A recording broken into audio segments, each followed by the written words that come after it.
Hello, Anna. Nice. So nice to see you, and thank you so much that you agreed to come to this meeting and accepted my invitation. Um, and first of all, let's introduce me and Chengi to you guys, because probably maybe you can watch this the first time. And today I'm gonna speak English, not Ukrainian. Probably later I will translate all this interview. So we just need to get comfortable and easy to go. My name is Inna Vinchenko. I'm a graphic designer and brand strategist with a background around 20 years, and I can't believe that myself, if to be honest. Wow. This is so a lot. And I'm working with VIP clients like Chengi, and I'm creating projects for some clients who probably you never know, so not so popular and really like in the shadow, but they are premium. I can call them premium. And also I'm working with the celebrities and some people who require a high quality work and high quality professionals. So this is about me. About Chengi. Chengi, can you please introduce yourself to us? Um, Hello, everyone. My name is Chenгі Тобун. I am a dating and relationship expert, dating coach, and I guess public figure now. And what can I say? I've been doing it for a few years, maybe 8 years, 9. I lose count. I'm an author, best-selling author. I am a speaker. I am just one of those people who does public work, but my work is in relationships. Super. Thank you so much. So our format today is actually Q&A format. So I have questions prepared from other people for you, and probably also from myself. And we are gonna work with that. So I would ask you to answer those questions and maybe tell some stories on the back, because the main reason why I decided to invite you to this interview is that many people who are working, designers and creatives who work for themselves, mostly the freelancers, maybe small agencies, and they constantly asking me, Ina, how are you seriously earning 10K months? Are you seriously getting those VIP clients? Like, because probably for many of us, creative is unbelievable, you know, and especially if we are working with we have a really saturated market with proposals from a lot of people of our industry, and the client research is a problem. It's a huge problem, especially quality clients. Yeah. Especially clients who would agree to pay high ticket prices.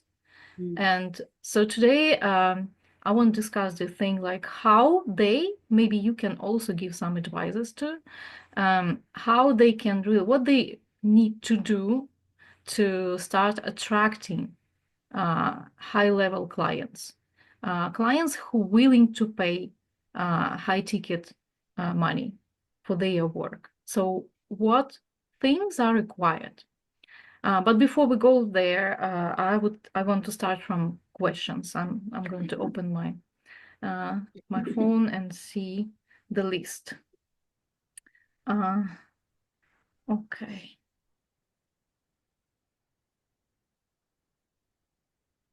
Okay, so the first question comes from Irina. So she's asking,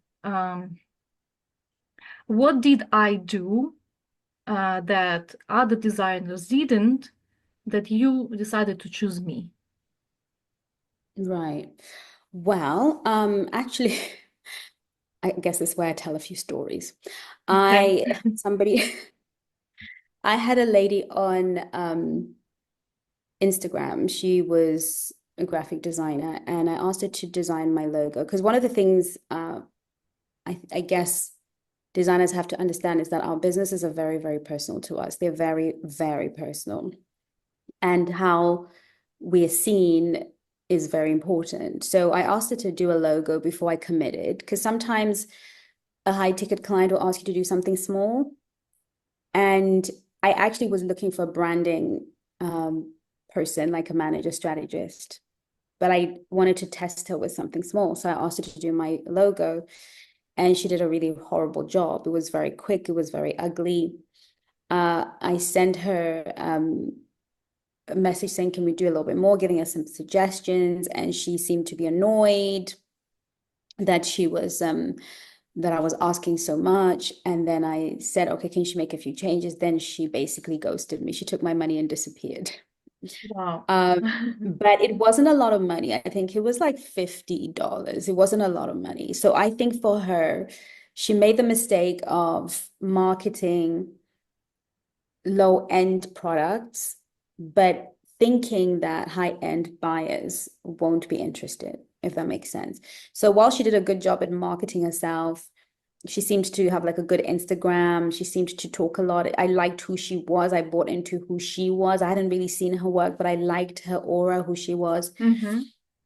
That service alone showed me that I don't want to work with her, and she wasn't the right person. So that was like a really bad mistake. So after that, I was very wary of designers. In my mind, they're impatient. They don't want to. She just gave me a really bad impression.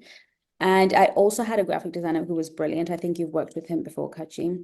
Yeah. And he was really lovely, but he was a doer. He was just tell him what to do, he'll do it. But he wasn't a creative. He didn't have the bandwidth or the scope that I wanted. So I was looking at a colleague's website, and I remember thinking, wow, this is amazing. The brand consistency across the board, her socials, her website, the way it was done. I mean, I just looked and I thought, this is me. This is what I need. But I didn't have the guts to ask her. She, because even though we're colleagues and friends now, at the time I didn't want to feeling like we're still competition in a way, because we're in the same niche, similar audience, similar numbers. So, I didn't want to ask her, but I think she told me that she approached me and said, would you like to use my designer? And I was so relieved. So, but so I think with you, your work speaks for you. That's number one. Immediately, I knew whoever's behind this, the quality, the artistry, the thought, the simplicity, the way the website, like the architecture, when you're a business person, you can tell the way, because so her process was streamlined. My website was busy, did everything going on. It wasn't really designed. And I saw this streamlined, classic. The colors you chosen for her were just so perfect for her. I was like in love with everything. So when she said to speak to you, I was like, oh my gosh, it's going to be so expensive. So you feel that you feel that I could be expensive, like yes, I was like, even she's gonna before be it talked to me. so expensive. But because your work was so good, I was like, if I have to take a loan, I'll take a loan. Like if I have to sell my kidney, I'll sell my kidney. Because when I saw your work, I was like, that's my next level. And I feel like sometimes designers, creatives, because I'm in the creative space a little bit myself and not in the same way you are. Sometimes we get nervous about the money, that we don't pay attention to every single thing that leaves your desk will represent you to somebody somewhere, and you never know who that person is. So if she just said, oh, would you like to meet with my designer, and I'd seen the work and it was okay, I probably wouldn't have used you. So I think in your case, the only answer I can give is Your work spoke for itself. I'd never seen anything like that on the internet. There was a look I was going for. I had not seen it on the internet. I looked for different people, not seen it. So I think there's that. Your work came first, then working with you, talking to you. You were your work. You were classy. You were clear. You were organized. And what I think was the most important thing was you saw me. You saw the brand. You weren't just thinking, oh, I'm going to make a lot of money. You were like, you helped me see what I was trying to build. So it was also your process. So you gave me the impression that this woman is committed to me and my business. She's committed to my success. She sees it. She already understands what I'm trying to build.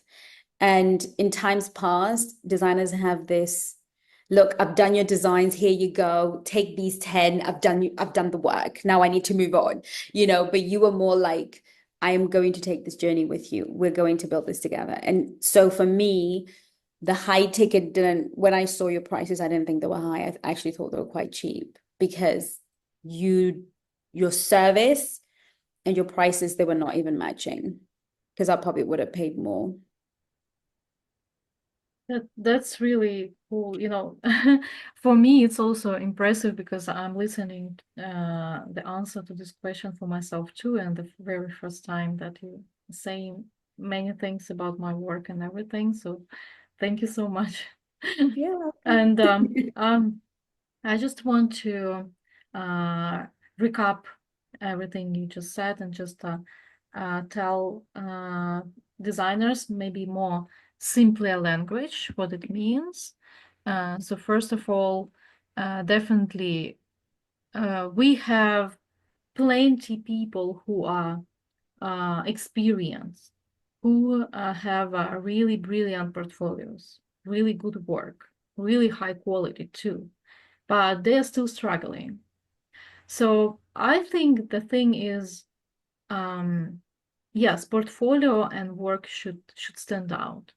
And I think they should stand out in the way that, like you said, they should speak exactly to you. So it shouldn't be just beautiful works. Okay, you see quality, you can see quality, definitely. We all see the difference between quality and something is not. So what I hear from your words, I think the most important is focusing on the clients. This is what I'm talking a lot in my blog, that if you want to really stand out and cut the competition, you need to speak to your clients. So you need to speak with your work first. This is the one part only, the first part. So you should design your portfolio or organize your portfolio the way that when your dream clients see this portfolio, come to your page or whatever, they can feel, like you said, that this is for me. So they can feel like, okay, I'm interested in this person. I want to talk to this person because this feels like it matches. So this is the thing. It's not only in the quality or high level or experience. Another thing that I heard from you is that the thing is that designers are really lacking the service. Like you said, that the first girl that you work with, and she did a terrible job. She didn't, she disappeared and took your money or whatever. Also, this is very important. How you go through the process, how you hold the process with the client, and all the ways from the beginning till the end, and even after work. So like you say, they just finish, they cut and just move on. And the third thing is very important, is that clients should feel that you are all in. Yeah. So you're just not taking orders and listening to like what the client says.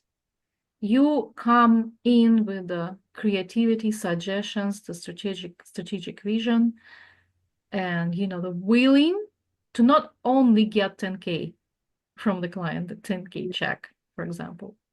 But your first goal should be to go all in and help with the business, like to see the picture how this is what you do can help the business of the certain client. So this is what I heard from your response, and I really hope that it makes sense. 100%. Okay, so let's move on to another one. So this comes from Maria. It's a kind of long question here, but I will try to cut. Okay. I will try to take some really important things from here. So first question is experience of designer is important for you to choose from? And would you choose a person who has 20 plus years of experience, or to the person who have only 1 year of experience? You know, it's interesting because I had a situation recently. Okay. I can't answer for everyone. I'll only answer for myself. For me, I would choose the person who can interpret visually what I feel. Mm-hmm. So whether you have 6 months experience or 20 years experience or 40 years experience, if I feel like you know what I'm creating and you have the skill and ability, I'm okay to work with you. I've got the patience to. I actually personally like to groom my team. I like to grow with my team. I like a lot of the people who are originally on my team started when they were really young and fresh and didn't know anything, and we've grown together. I like that because I'm a nurturer by nature. So I like the idea of nurturing young talent and growing and having this feeling of family. So that's just me. So if you are inexperienced, but you have a heart and you're enthusiastic and you are insightful and you're creative and you really want the business to grow, I really, as an entrepreneur, I don't want, the way I do entrepreneurship, I don't want people who are only focused on getting the job done and going home. I want people who can see themselves, you come into my business to do graphics, but can you see yourself being my creative director 10 years from now? Mm-hmm. Can you see yourself somehow playing a more powerful and important leadership role, even though we started here? This is something I look for. If somebody has 20 years experience and they have those qualities and they can see how they can grow with the business, contribute to the business. The way I do business with my clients is I go over and above. So I'm actually ridiculous is I give so much value to my clients because I am invested in their outcomes. I'm not just thinking, well, you want to fix your marriage, I'll help you fix your marriage, and after that you can disappear, and I see every client as a lifetime client. So I have clients who've spent 50, 60, 70,000 over years because of the way that I do business. So I don't see clients as, oh, she's going to give me 10K and I'm going to be rich. I see this client as this client can potentially give me 100,000 pounds over 10 years, over 3 years. So Mm-hmm. it's important for me to really build a relationship with them that is built on value. So because that's how I do business, especially at this level that I am, I think I'll probably do business differently when I'm at multi-millions, right? But where I am, and I think if you're dealing with an entrepreneur who's at my level where they're not beginning, but they're not really like super established. They're not like that buy-in, that desire to grow with the brand, contribute to the brand, do better. If you have 20 years experience, 30 years experience, 2 years, 6 months, if you can bring that value to the table, I'm going to choose you. Mm-hmm. So it means like you're going to choose over the numbers of experience if they have those qualities that you just counted. Yeah, for me, that's how Mm-hmm. Obviously I'm assuming your skill set is up to par. So if you're no good, like if your work is no good, then of Yeah, course. yeah. But if you demonstrate competency, like your skill set is good, and you bring that enthusiasm to my business, chances are if I had to choose between 3 people, one with 20 years, one with 10 years, and one with a year's experience, and the one with 10 years and 20 years experience didn't seem to care. They were just like, I will do the job, give me your money, I will. And the one who had a year was prepared to say, okay, Chengi, this is what I'm going to create for you, but this is what I see you doing, and I've checked your Instagram, and I think we can do this, and I've checked your YouTube, and I think we can do in the future. You don't have to do it now, but you're showing me this enthusiasm about my world. I will take the younger, less experienced one. Okay, thank you so much. Okay, the next question.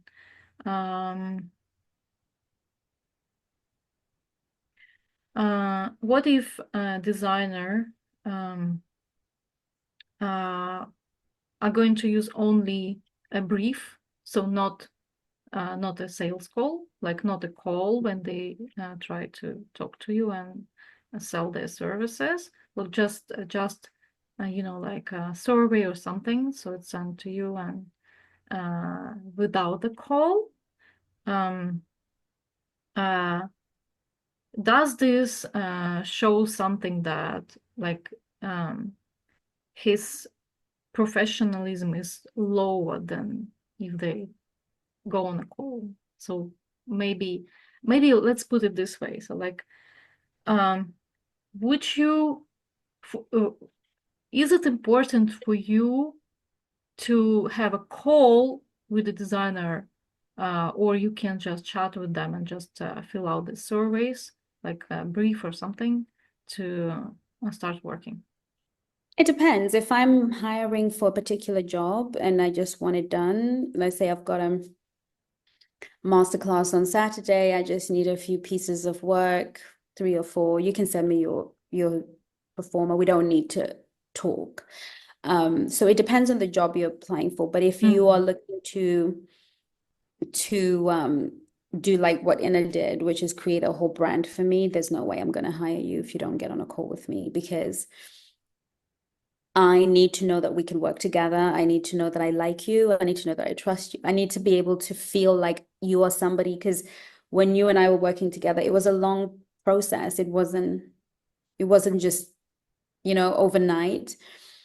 But that's how I choose all my professionals. That's how I choose my accountants. That's how I choose my lawyers. That's how I choose everybody. If we're going to be working together over a long period, I need to feel like I like you as a person, in that, you know. So for me, I wouldn't hire you and pay you like any real money if you don't get on a call with me.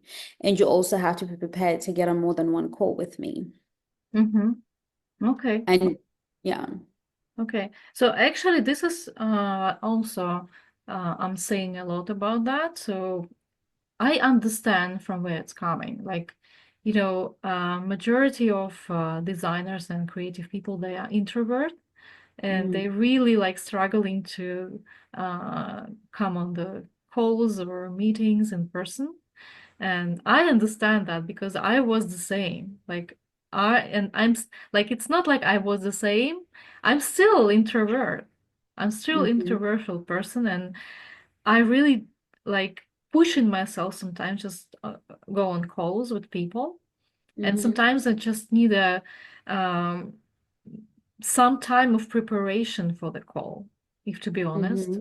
And this is truth. It's not like I'm like, I only getting comfortable after I see that we match, and after I see that we starting working, and then I feel more free and comfortable talking and everything. But definitely, when I only started to practice calls with clients, I freak out like crazy.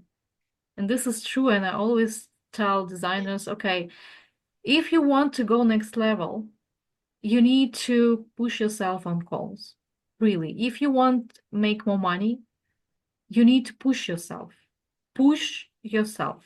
So it's not only calls, It's in anything. If you want to stand out, you need to push yourself. You need to show up. And this is the truth. And many people really expecting also, this is what I see and observe from speaking with a lot of people during the months, because I have a lot of sales call and discovery sessions with the creatives. So what I hear, they say, this is important. They say, I want results. I want, I like what you do. I want also gain, like, earning 10K months or even more. And when I tell them what they need to do, like what they need to build, some systems or whatever, and they just need to push themselves. Because if they want to start earning good money, they need to differentiate themselves from others. This is the key. The thing is to differentiate is become different with things what you do. So start doing things differently that you did before. So you just can't hide behind chatting. You can't hide behind survey. Like, this is what you said. Like, definitely you can send survey or chatting, but then you never get a high ticket checks. High ticket payments for your bank account, because for more money you need to create a trust and bond with the client. And this is for everyone. Like, I always also tell them, okay, put yourself on the shoes of your client. And you imagine you are a client and you want to hire some high quality person to do the work. And you're willing to pay money. And then you start speaking to people. Who would you hire? The person who just sent you the survey, would you pay that person 10K? The question. So this is they need to answer to this question themselves to understand that. So if you're afraid to go on calls, overcome your fear. This is the only way. Because, we always need to overcome our fears. Money is also the energy that if you want more money, you need to overcome fears to get those money. Because many people they say, like I said, they say they want results, but they don't want to do the work. Yeah. They have a lot of objections. They don't want to invest money into making money. They don't, in their mindset, they still don't understand that the business consists from business. Like, you need to invest in order to get. Right. If you're not ready for that, you're not ready. So you're going to stay on the same level for many years and stuff. But okay. So yeah, this is a really good question. And I also know that another reason for this fear is that people are afraid of their language level. So especially if they wanna work with English speaking clients. And guys, really, okay, learn the language. This is not a really hard thing to do. Just dedicate your time, like few months, and start practicing, start talking. Find the ways. This is not a problem, especially nowadays, if you feel like you're not. Or there are many things how you can solve this thing. Just hire a person translator who can translate for you or come with you on the meetings. If you want to have a high paycheck, like 10K, share a part with that person. Like, pay them 500 for translation. It's not a lot. You need to start thinking like a business person. This is what I'm saying constantly. No, I understand. Yeah. I think to maybe help them from an English-speaking person's perspective, we don't really care. So, for example, I'm in Italy. I don't speak a word of Italian. I'm starting to learn slowly. Because I'm here for a month, so I better learn a few more words. Ciao, Bella, for example. Ciao, Bella. Ciao. Buongiorno. Ciao. Arrivederci, whatever, I'm trying. But what I found is that even though I don't speak the language, Italians want to help me. They want to understand. They're very accommodating. And I think as a business owner, there's something very endearing. And in any language, it's very endearing for the Italians when I try, even if it's not very good, if they can hear me try, it feels like, oh, okay, she's, it's an effort. And I feel like if you are foreign, your English isn't great. Honestly, as a business owner, what I'm thinking is, look at this person. They're determined. They're focused. They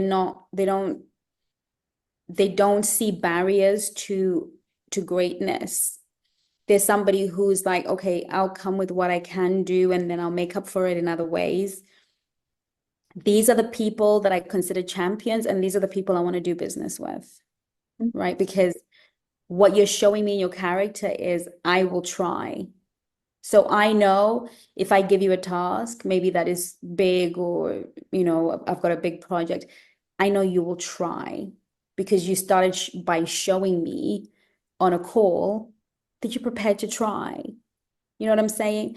So I think it's something that perhaps might help them. Like, I have a lot of calls with people from all over the world, designers, people who want to do funnels, different languages, but it's the trying. And for me, in a global economy, I like that you come from a different country, you've got a different perspective, you've got a different look on design. I think that there's so much going for a person whose English is not perfect.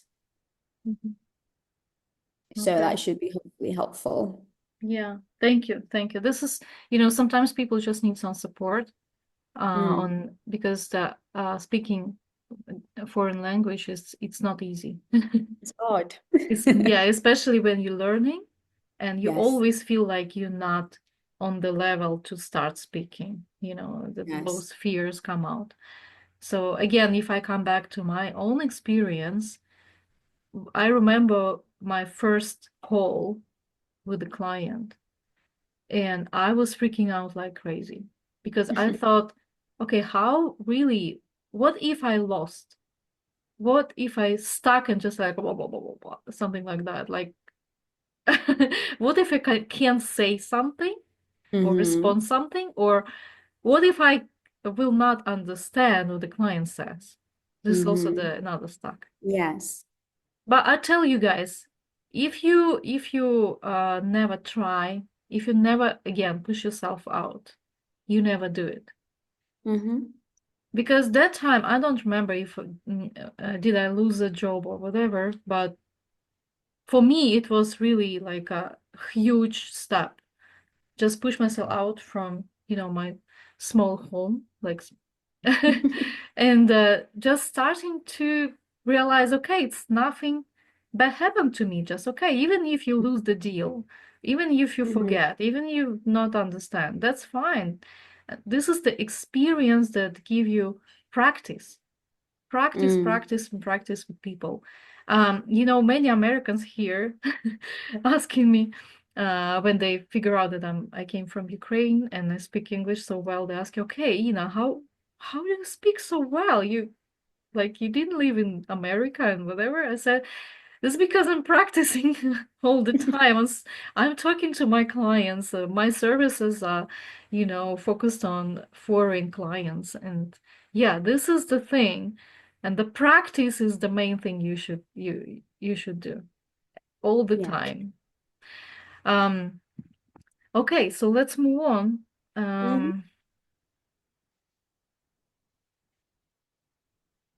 Okay, this question probably, it's kind of simple, but I think there is a different answer to this. So how do you see the ideal process working with designer?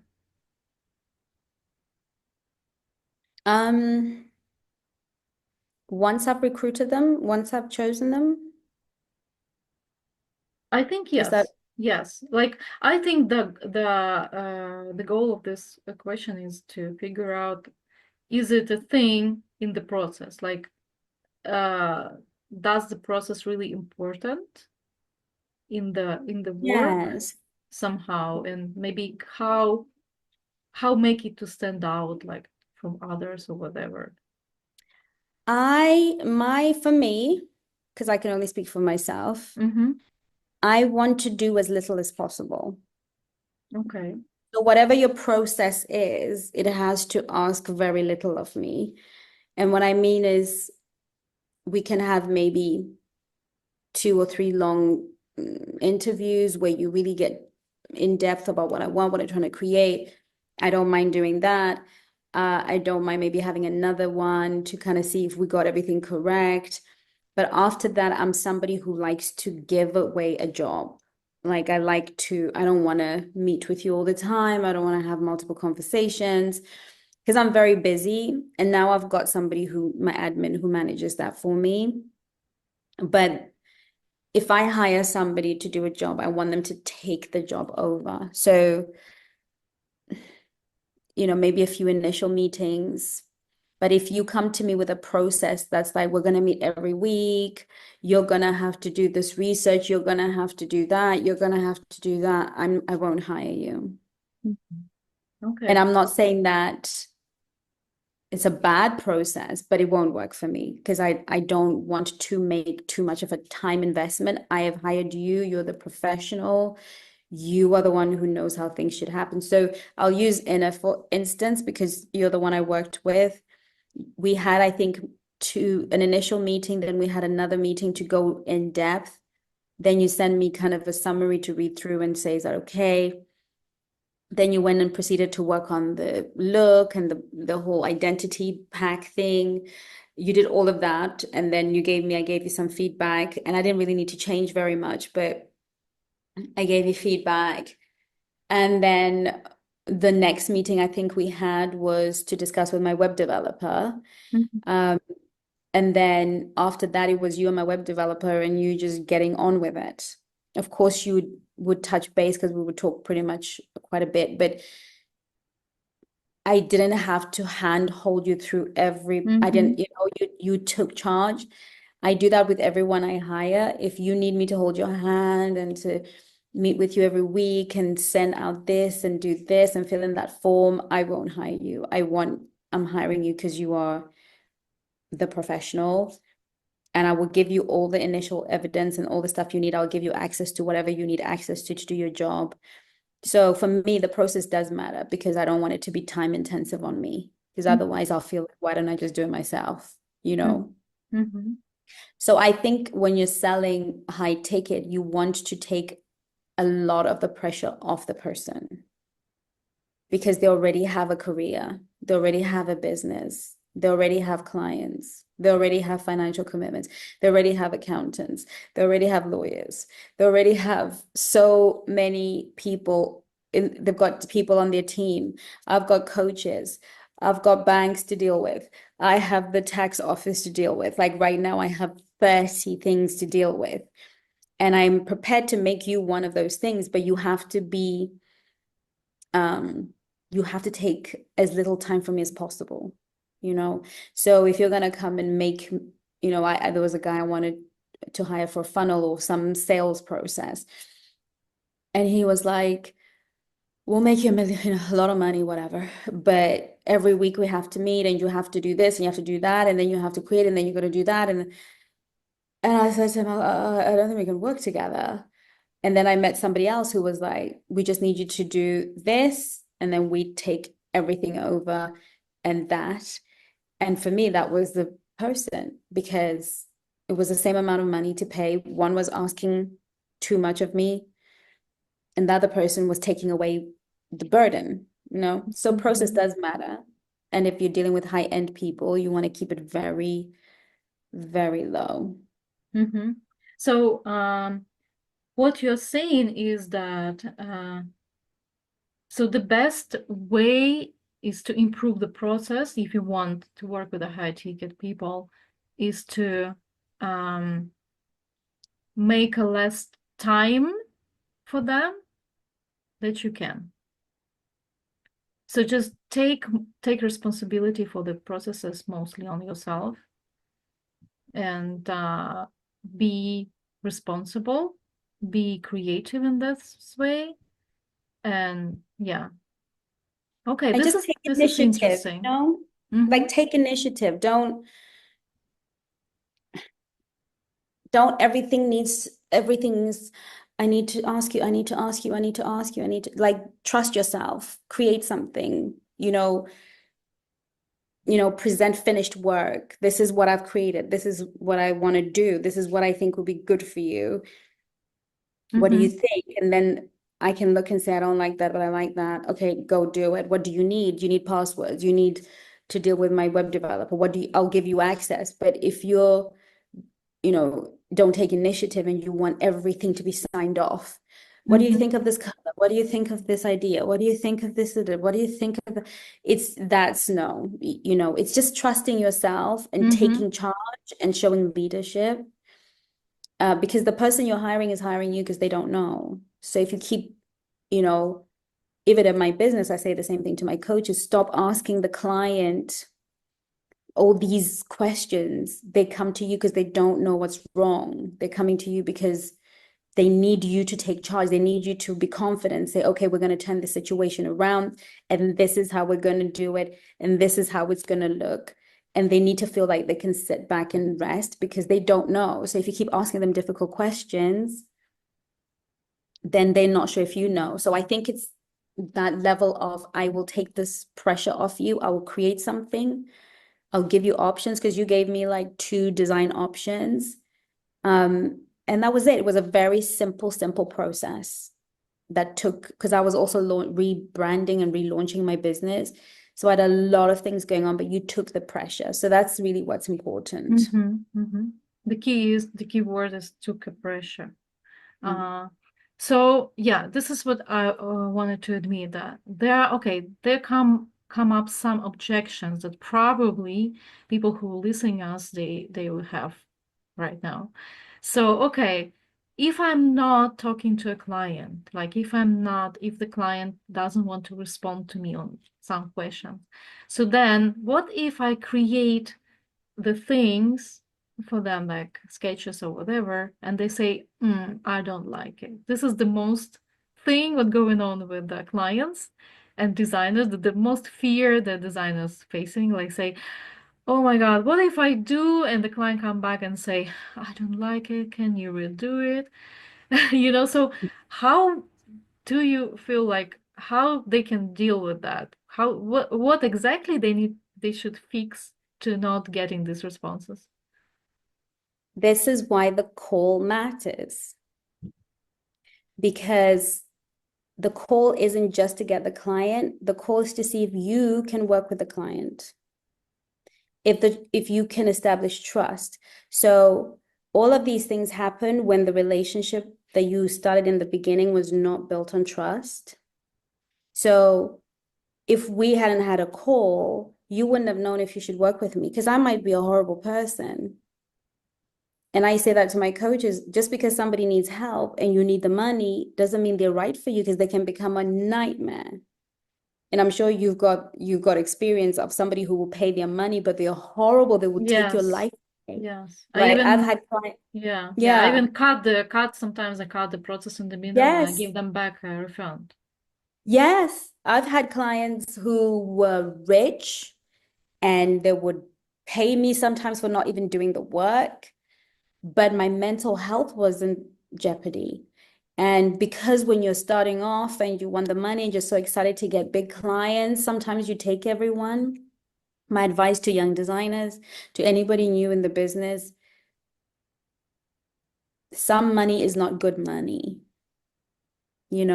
So you want to establish an early trust. If somebody's looking at your work and going, ugh, all of it is rubbish, you didn't establish trust. So for you, when we met, you showed me an example of your work. Mhm. You're like, this is what I did for this person, this is what I did for that person. Which work do you like? What kind of work do you like? So by the time you went off and did, you already had an idea of the kind of style I like. You already had an idea of the kind of colors I like. You already had an idea of the kind of fonts I liked. You already, because you showed me. So by the time you went and created, you weren't doing it from thin air, Mhm. right?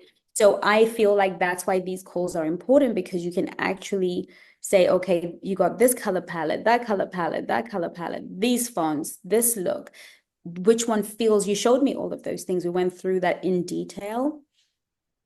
So there was no way I was going to think ill. I think when you showed me the final, it was just really a decision for me of which one I liked, not that they were rubbish. I thought they were both amazing. And I think I only had one correction, because you used like a beige off-white color for my brand colors. And I was like, no, I want it to be white. I think I remember waking up and thinking, I love it, but I just want it to be pure white. And you had the confidence to say, yeah, I can change it to white for you, but I know that this color works so much better with this palette. And because we had built that trust, I trusted you. And when I saw the finish, I was like, oh, white would have never worked, right? Because that off-white color gave it the luxury and the kind of, so again, it's what you do before. It's that meeting to make sure they like you, you like them, because your life will be easier. And number two, showing them ideas. So on your second call, what fonts do you like? What colors do you like? What look do you like? Look at the websites I've done. Which one do you like? Which flow do you like? Get all that information in on a call, okay? Because you're going to read body language on a call. You're not going to read it if somebody fills out a Yeah, survey, right? yeah, Because if you show me something I love, I'm going to be like, yeah, I like that. But if you give me a survey, I'm going to do, I like that. But you're not going to know how much I like that, right? yeah, So want to, use, uh, you want to read that person's excitement over the things they love. Then by the time you're ready to create, you already know what excites them. That's what yeah, I would say. yeah, yeah. That makes a lot of sense. Makes a lot of sense because I what I hear is that you should have this is a guy's talking to you. You guys should have a really good preparation process, like before even you make any sketch, like the first sketch. So you need to filter many things and discuss with the client ideas to understand where they are, what they like or what they don't like before you even present any presentations. Because you know what? I know there was a trend between designers recently, and I know it coming from some coaches who coaching designers to creative work. So like they put an effort into creating a amazing visual presentation. So they rely on it to sell to a client because it visually looks very good, like presentation is very good. Yeah. But for premium clients, it doesn't work because it's like you selling not the visual stuff of presentation, you selling a transformation for the client and the things that client should like or appreciate for themselves, not a visual style of presentation or mock-ups where you put a logo. The logo could be creepiest, but if you think that you put them on the like perfect mock-up, it's not gonna work. Yeah. Ever. So yeah, this is very important. Okay, just move on because I have couple of questions still. Okay, this is the key question I think for many. So how the client like you, or where the client like you, the premium, the high ticket, would look for designers? Because this is the question number one for me from everyone who's coming. Where I can't find these high ticket clients. So yeah, so here is kind of the match, like this is, I think, related to you, like how the woman can find a high level man. Like this is the same. How can I find my perfect match? Where? Yeah, I love that. I think, and this is just from a coaching perspective, if you are high level, if you are high caliber, I think that when I started coaching, like every new coach, you want the big ticket, you want the big client straight away, because you want to validate your work. But I've learned that I had to grow into, as a coach, I had to grow into the client I wanted. There were so many things because I hired a business coach and he said, oh, we can get you high ticket clients. I'd never, I think I'd coached one person, like professionally. I'd been coaching people for free, but this was my first professional, and I coached one person and they only paid me 150 pounds. They were paying me 150 pounds every 2 weeks. And so I thought, right, no, I want to be a high ticket person. And I hired this coach because I had some money. And I paid him, and he was like, oh, we're going to get you a high ticket. And he did all the marketing and he did all of the surveys and he really put a system together. But I didn't have the confidence. I didn't have the knowledge. I didn't have the self-belief that I could really help somebody if they were paying me. Never mind 10,000. I didn't have the confidence that I could even ask for 150 every week. I didn't even have the confidence. So I think we have to realize that we will never attract people, no matter what we do. Even though I paid a very expensive business coach to get me to high ticket, I never got a high ticket while I was working with him because I was not ready. It's when I felt ready, where I felt like I've done the work and I incrementally grew. And then I got to a plateau where I was like, now I need to outwardly show my expertise because I needed to give myself time to grow. I needed to give myself time to build my own confidence. So it's a long way of saying that when I was ready, the teacher appeared. So in coaching, as a coach, I always say, when the student is ready, the teacher comes. When I was ready to start charging 10,000 pounds, 10,000 pound clients found me. When I was ready to start doing 13,000 clients found me. Whatever I am ready, where I feel ready, like this is what I deserve, they will find you. So that's on a kind of maybe energetic, spiritual level, just to say. But practically, you have to realize that if I was looking for a branding person, I was searching for it in Google, I was searching for it in Meta, right? And because Meta and Google are, advanced AI, they are always going to bring, even now, Meta is listening. When I go on my Instagram, I'm going to start seeing designer posts because it's listening, right? So That's interesting. the algorithm is going to help you. But also where you can be proactive is who are your dream clients? And can you show up on their pages and make a contribution? Can you show up? Because I have people, that approach me for SEO for my YouTube, and that I've actually, I had a meeting with one today. They showed up, they sent a DM, they liked a post, they hung around the community, they learned about the community. So everything's about showing up. So I would say, who's your dream client? Who would you love to work with? Go and become a supporter. Go and comment on their stuff. Go and build and don't be greedy. Don't be silly. Like some people will come and comment on one post, send a DM and say, can you check your DMs, please? Like that's ridiculous. Yeah. For instance, I have guys who come to my page and I know they're trying to sell me something.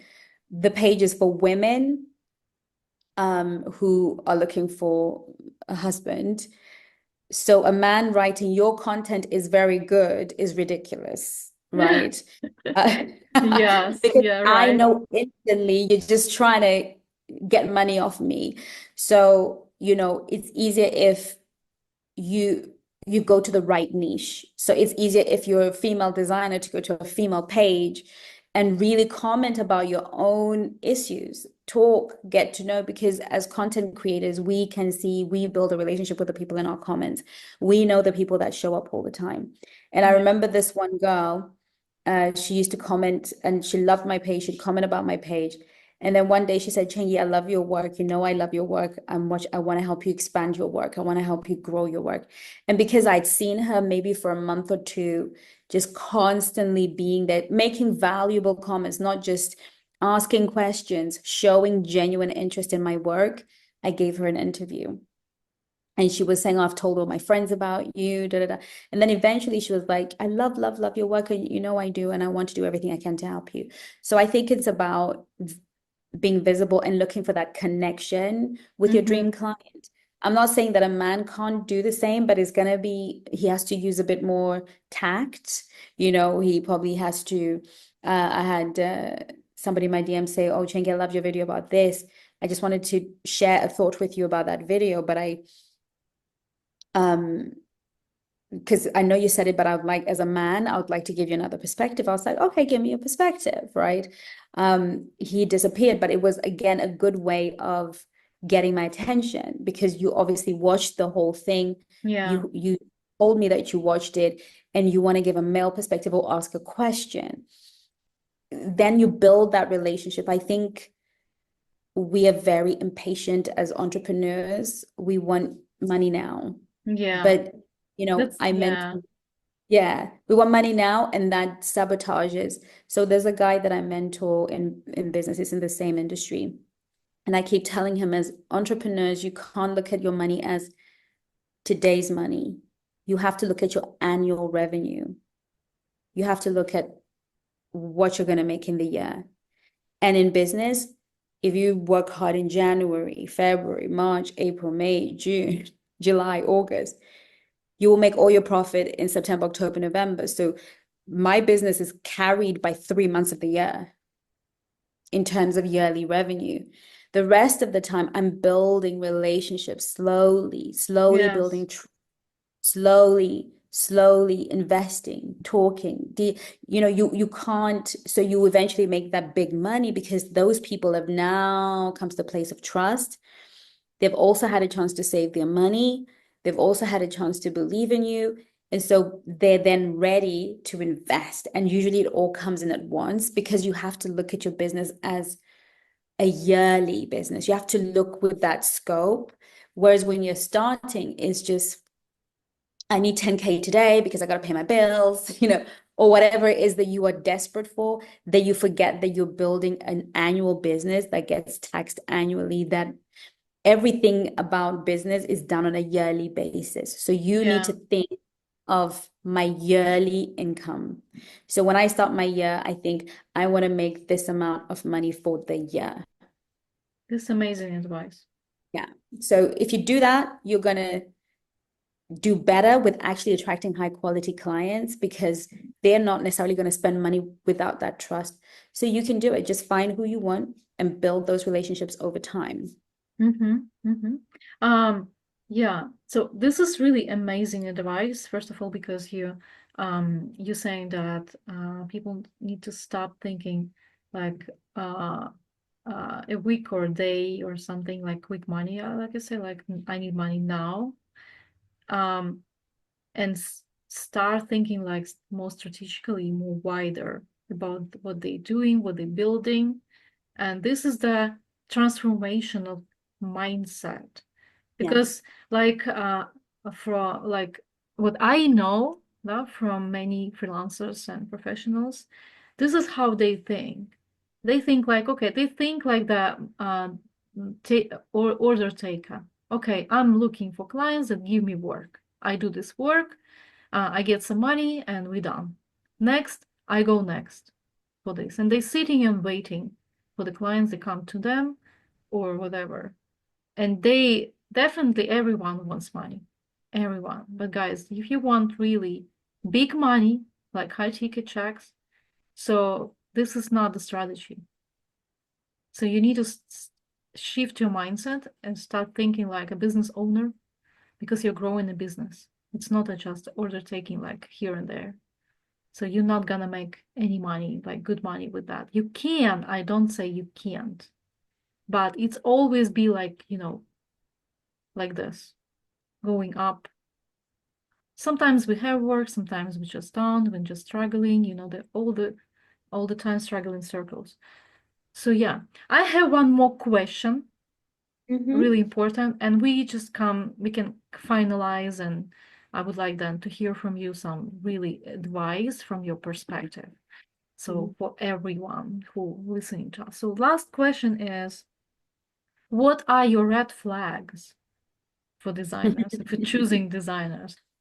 For me, just a lack of initiative is a problem for me. A lack of desire is a red flag for me. A lack of, and this is, I think, a business principle, because I am here where I am in my success story. I like to call it a success story, even though sometimes I feel like, Everyone, I think, who built I think if you're an entrepreneur, you never feel like a success. You always feel like yeah, it's you're always not, it's fighting. not always like this. It's always No, like it's this. yeah, it's always so you never know if you're a success. You don't really know if you're a success. You have to tell yourself you're a success. But I know that I have more success than some people have within the industry I'm in. And I can put that down to having the right attitude. I feel like I am where I am in my career because my attitude has never been, I wonder what I can get from this person, that person, that person. I will always leave you better off than when I found you, and I'll always be memorable.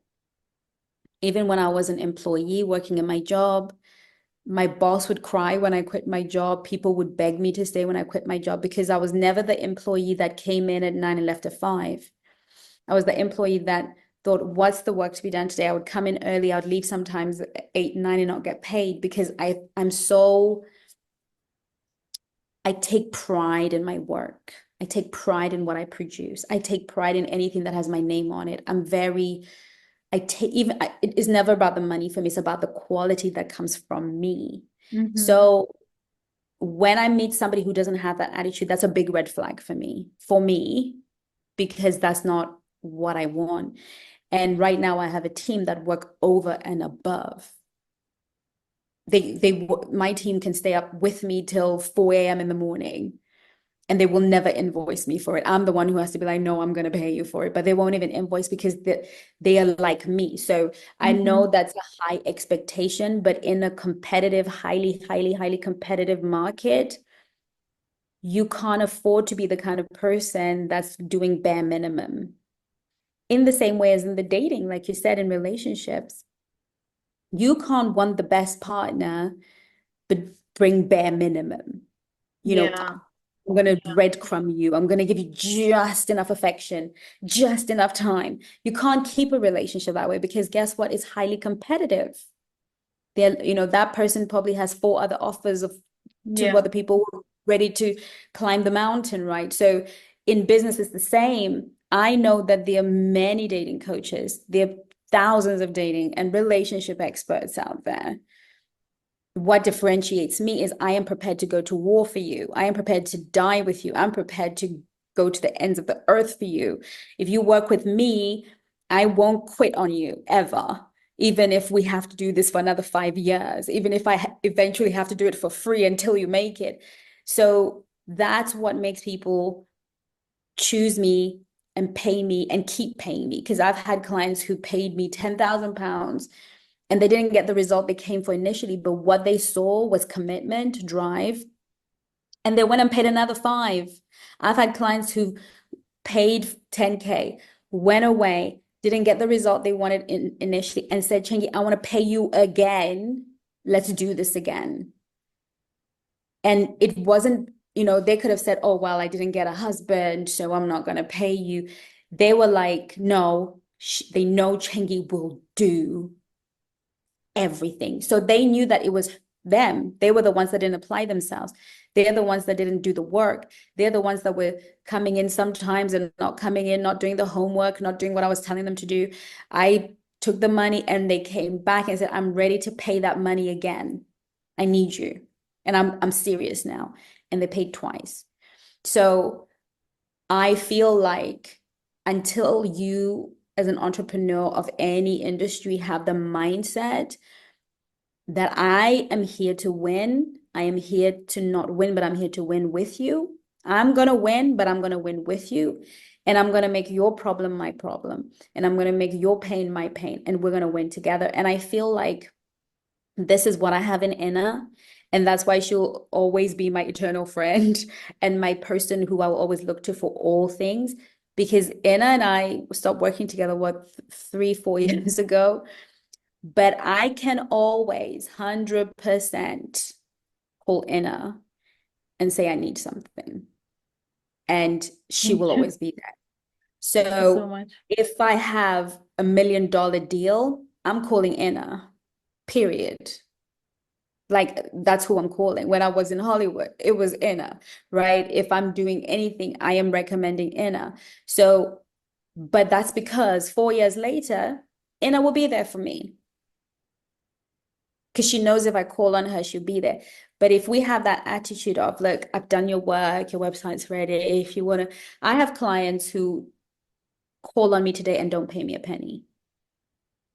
They don't pay me a penny, but they know they can call on me. And that client is going to recommend other people.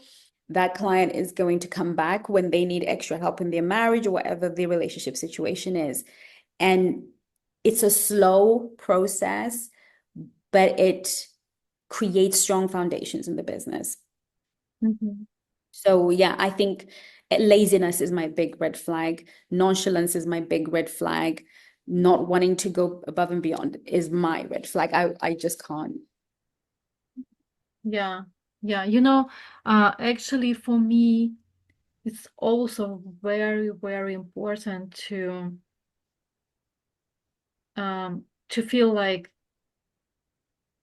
to become the person, whatever I do, with the graphic design that I did before, and even now when I started doing my coaching and coaching other people to grow their business in creative spaces. For me, it's really important to go beyond, because I'm not charging money for money. Definitely, money is important for business. We can't do things for free. Okay, and not only because we can't. Definitely, I can go and tell it for free. I can go and help it for free. But the thing is that if you do something for free, people not appreciate it. No. So unfortunately, and money is a kind of exchange of value anyway. So if you want, if you want to get good advisors, if you want to get good quality work, you need to, invest money, okay, in growing money. So the thing is that my job right now, like a coach, because I'm becoming a coach, and to help people, really help do the things, really help to get results, really help to feel them that they are important, that they're capable, that they have a perspective, that they have opportunities behind their eyes. Maybe they can see it, so I can help them to see it. And I know that sometimes I will not charge extra for some things just because I'm this kind of person. Just because maybe this is a problem, could be also in some. Maybe it's a problem. Maybe it's a problem for both of us. Yeah, maybe we're too kind. Maybe we like. Yes. Maybe those people who making millions or whatever, they don't do that. But anyway. But I would say I will say it's, I don't remember how exactly the words says. I don't remember the quote, but there is, you probably know him as I'm very big fan of Alex Hormozy. So this is a famous American millionaire, and what he says: if you want to get success in whatever you do, you need to go beyond. Give everything people for free and charge for the personal work. Yes. This is what he says. So yeah, there are some tricky moments, like I said, but anyway, the attitude I really like, and this is what I follow. This is my values, how I work, how I do any work that I do. So yeah. So we kind of come to the end, and I would really ask you to say the last words and maybe advices, maybe some thoughts, yeah, from your business perspectives, Okay. maybe, or whatever you want.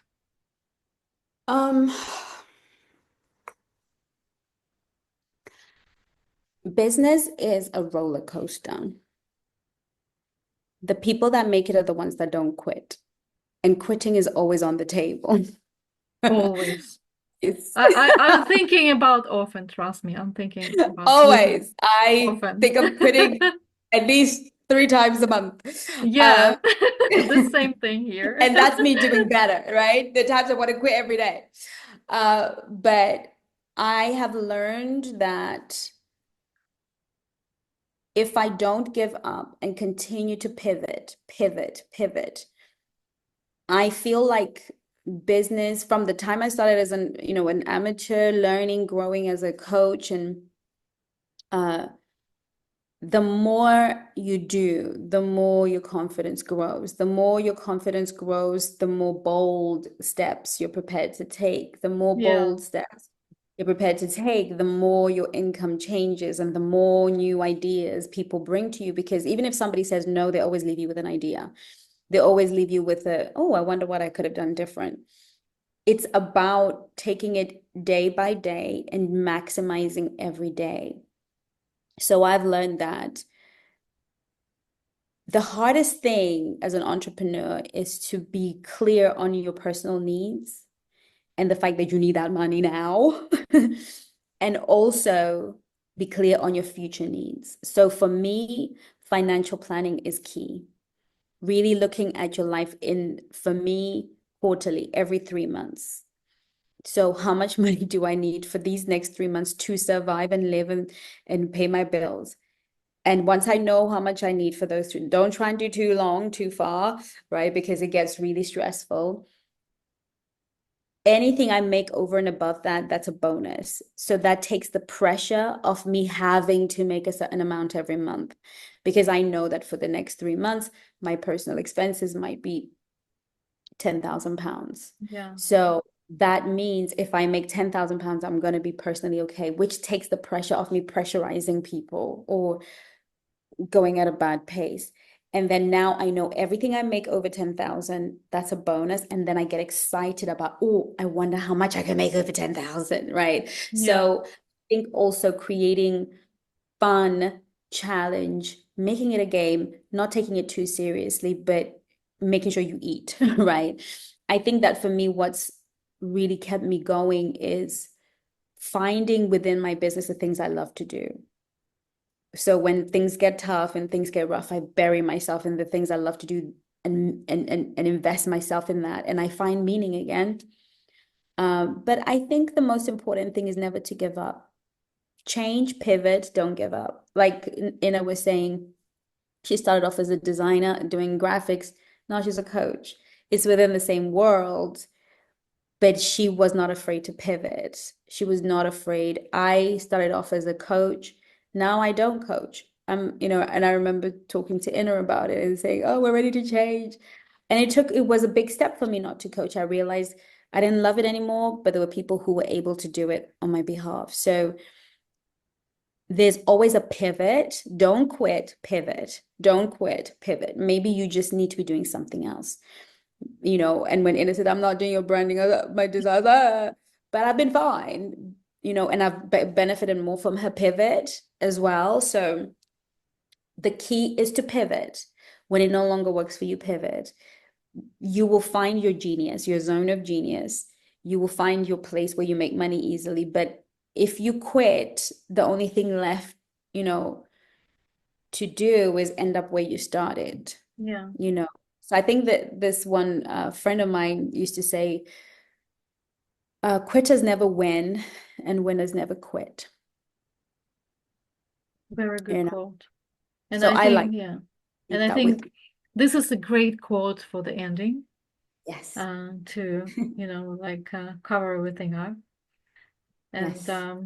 I want to thank Chengi for, again, for your time today and for your really detailed answers and really like with your soul and passion and with everything.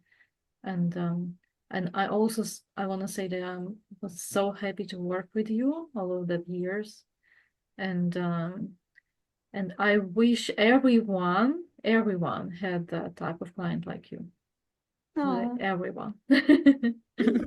So thank you so much thank you, for Mia. today.